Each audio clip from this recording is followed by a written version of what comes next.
isyong na binabato naman ngayon kay Poe, posible raw matanggal siya bilang senador dahil sa kanyang pagiging ampon.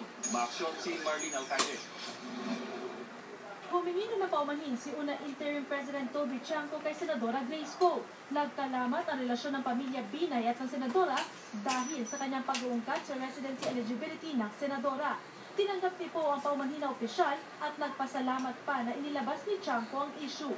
Ito ba ang issue kay Senator Poe, technically ka? At ito ang issue sa ibang mga nagbabalak ng tumakbo. Mabuti ng ilahad yan. Kaya, salamat rin. Pero hindi ito unang beses na binutasan ng partido ni VP Binay ang anak ni FPJ.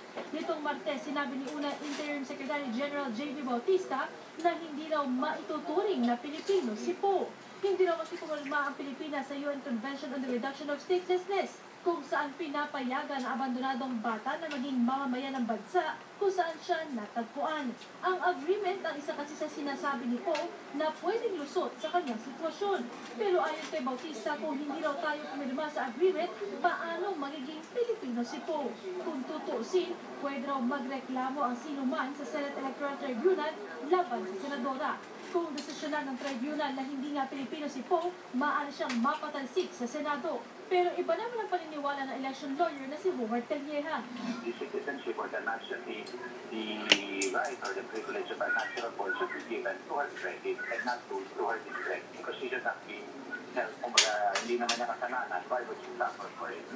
Sa issue naman ng pagiging US citizen, taong 2010 pa raw niya ito ni-renounce o tinalikuran, bago pa man siya maitalaga bilang MTRCB chair. At sa mga hihingi ng pruweba, handa raw siyang ipakita ito.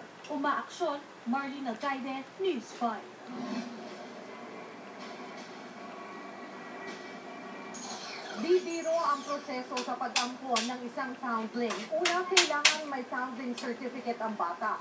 Ilalabas ito ng local civil registrar kung saan siya natagpuan. Kailangan ding humingi ng certificate na pwedeng ampunin ng bata. Isusumiti ito sa DSWD na siyang gagawa ng mga hakbang para matukoy kung matatagpuan pa ang magulang ng bata.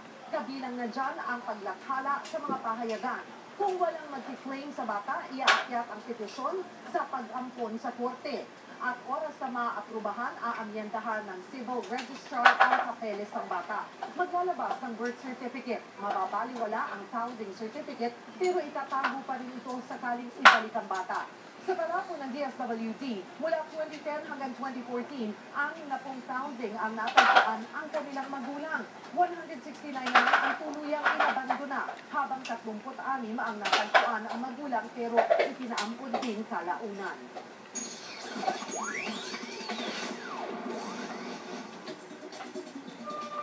Aksyon sa politika, mga kapatid. Kanatapos lamang po ng state visit ng Pangulo sa Japan, kung saan sinabi niyang handa ang Pilipinas ipagamit sa Japan ang ating mga base militar para mapanatili ang kapayapaan sa rehiyon. Pero wala siyang sagot sa panibagong issue. Yan yung binubuo ng sa oras, trip na Mar Noy.